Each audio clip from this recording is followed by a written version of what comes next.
Бүгін 24 сәуір қазақ жазушысы, қоғам және мемлекет қайраткері Қабдеш Жұмаділовтің туған күні. Тірі болса, 87-ні көретін еді. Мұхтар Әуезовті өзіне ұстаз санап, адамдық пен адалдықтың ақ туын жықпай, небір қиыншылықтарды басынан өткерген жазушының бірнеше ой үзіктерін сіздерге оқып бергім келіп отыр.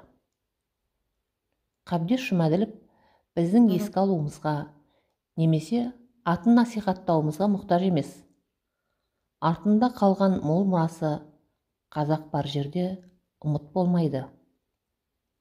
13 жасында Абай жолы романын оқыған жазушы әлде сол Абайға еліктеді ме екен?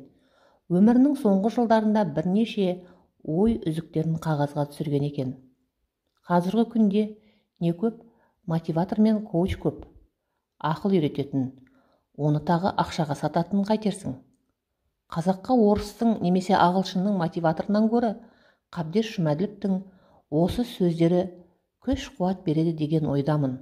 Сондықтан сізге осы әңгімелер ұнаса, каналға тіркеліп, дамуына үлес қосыңыз. 80 жасқа келген кісінің бір нәрседен қорқа қоюы екі талай. Өз басым ештеңеден үрейлене қоймаймын. Өлер өгіз балтадан тайынбайды дейді. Жалпы соққыны, айдауды, қуғынды көп көріппін. Қытайда 4 жыл сүргінде болдым. Алматыдан оқып барған соң 22 жасымда ұлтшыл деген айдар тақты. Соның үшін қазір өзімді біреу ұлтшыл десе мақтаныш етемін. Бірде менің халықтан алған үкімет берген бірталай тәуір атақтарым бар. Сонымен қатар бір кезде Қытай империясы берген ұлтшыл деген атағымды да далаға тастағым келмейді деппін. Кейде ойлаймын, осы кейбір жігіттер ұлтшыл деген сөзден неге шошиды екен деп. Бір кезде Алашорданы жамандау үшін оларды ұлтшыл дедік тағы, бұл сөз құбыжыққа айналды. Расында халықшыл, мемлекетшіл деген сөз жақсы да, ұлтшыл деген сөз неге жаман болады? Біреулер осыны айта алмай ұлтжанды дегенді ойлап тауыпты. Мен ұлтжанды деген сөзге қарсымын. Өзімді біреу ұлтжанды десе дереу түзету берем. Бірдеңе жанды деген жалпы қазақта бар сөз. Бірақ бай жанды, қатын жанды, ит жанды, мал жанды дегендей 3-4 сөзге ғана жалғанады. Ал мұны бүкіл ұлтқа тіркеу дұрыс емес. Мен өзі ұлттың жағдайын көп ойлайтын кісімін. 22 жасында ұлтшыл болған адам не ойлауы мүмкін? 60-сында, 70-сінде не ойлады екен? Келе-келе сонау бетінен қайтады ғой дейсің бе? Жоқ, менің өмірде өлшейтін бір-ақ таразым бар. Өзі арифметика сияқты өте қарапайым. Қазаққа не пайдалы, соны құптау керек. Қазаққа не зиянды, мейлі оны кім ойлап тапса да, оған жол беруге болмайды. Қарсы тұрамын. Осы бағытпен келе жатырмын. Ешбір оппозицияда да жоқпын. Ешбір партия мүшесі де емеспін. Мен халық жағындамын. Елге зиянын тигізетін нәрселерге қарсы мақалалар жаздым. Сұхбаттар бердім. Аяғым жеткен жерге дейін барып айттым. Сөзім жететін жерге дейін қағазға түсірдім. Әйтеуір, халық үшін күресіп келе жатқан адамын. Көкейге қонбайтын сондай күрделі, қайшылықты нәрселер қазір де болып жатыр. Жер мәселесіне байланысты ел дүрлігулі. Енді арнайы комиссия талқысына салынды. Дегенмен істің арты дүдәмәл. Құдай сақтасын деп отырмыз. Дүние жүзі бойынша жер көлемі жағынан 9-шы орын аламыз деп мақтанамыз. Ұлттың қазіргі берік қорғанышы да, сүйеніші де сол жер. Сатуға болмайды ғой оны. Осы халық пайдалансын. Қорасына мал салып беруге көмектессін. Жайылымдардың бәрі бос жатпасын, жарайды. Біздегі мал шаруашылығы неге өркендемейді? Өркендетсін соны. жұмыстың бәрі сондай игілікті салаларға жұмсалсын. Ал 20-25 жылға жалға берген жер қайта ма, қайтпай ма? Сол жерге қоныстанған Қытай 25 жылда қанша адамға айналады? Иә, ширек ғасыр арасында жер әбден тозады. 10 жыл қатарынан егін салған жерден өнім шықпайды. Ауыспалы егістейтін бар.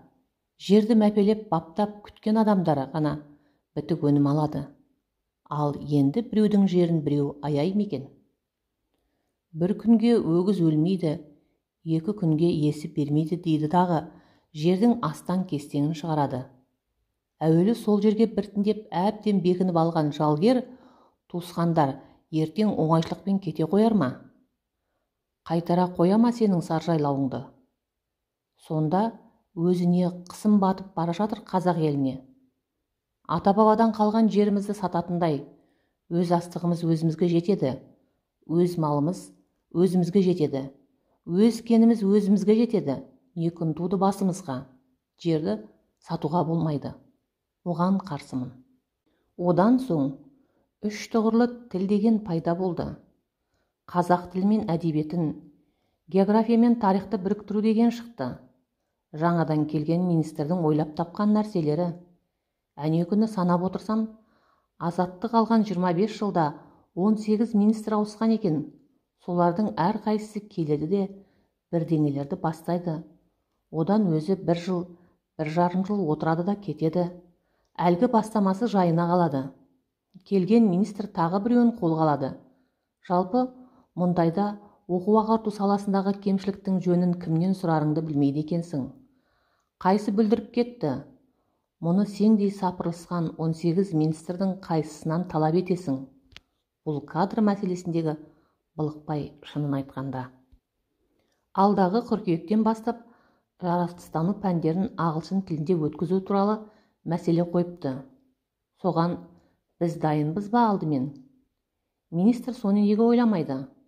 Қазақ тілі жарамай ма екен ол тілдерді оқытуға? Ол пәндерден қазақ тілін ығыстыратын болсақ, ана тілінің ғылыми терминдерден бәрінен сырт қалдырамыз ғой. Бүгінге дейін географияға, химияға, физикаға, математикаға жарап келген тіл енді неге жарамай қалды? Бұл қазақ тілін қорлау деген сөз. Сосын баяғыдан бері бөлек оқытылып келе жатқан пәндерді бір-біріне қосу деген қайдан шықты? Неден қысылып, неден сасып қосамыз бұларды? Бүкіл елдерде, тұтас әлемде бөлек оқытылады. Орыстарда, ағылшындарда солай. Біз неге біріктіруіміз керек? Біз осы неге оңтайландыра береміз бірдеңені? Іш майымызды тауысып бара жатқан не жағдай? Сөйтсек, тапсырма бар сияқты. Ақша үнемдеу деген. Үнемдейтін болсақ, алдымен анау миллиардер алпауыттар байлықтарын жарым-жартылар қайтару керек шығар. Бері қарай, сонда ғана қаржы қаражат ептеп үнемделуге тиісті. Міне, менің жасым ұлғайғанда осындай нәрселер уайымдатады. Осындай жағдайлар түн ұйқымды төртпеледі, үрейлендіреді, қинайды.